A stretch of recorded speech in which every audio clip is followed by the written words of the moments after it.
मलाईदार खात्यांसाठी महायुतीमध्ये भांडण सुरू असल्याची टीका नाना पटोलेंनी केली आहे।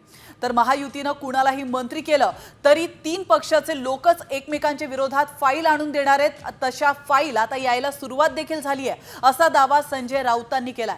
तसंच या अधिवेशन काळात एखादा स्फोट होऊ शकतो असं देखील राऊतांनी म्हटलंय।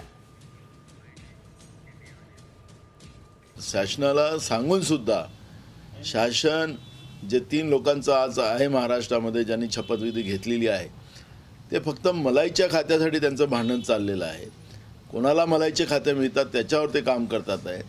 पण प्रशासनाला त्यांनी जे काही आदेश दिलेले आहेत त्या आदेशाच्या आधारावर यांनी ज्या पद्धतीनं त्यांना जो लाठीमार केलेला आहे त्याचं निश्चितपणे परभणीच्या SP वर कारवाई केली पाहिजे। तुम्ही कोणालाही मंत्री करा, कोणाला मंत्री करायचा आहे किंवा कोणाला वगळणार आहे त्यांचा प्रश्न आहे। तुम्ही कोणालाही मंत्री करा, 3 पक्षाचेच लोक एकमेकाच्या विरुद्ध फायली आणून देणार आहेत आणि तशा फायली यायला सुरुवात झालेली आहे। त्याच्यामुळे या 3 तंगड्या एकमेकात अडकून महाराष्ट्राचं नुकसान होणार आहे आणि बहुतेक ह्याच अधिवेशन काळामध्ये एखादा स्फोट होऊ शकतो असं तुम्हाला मी खात्रीनं सांगतो।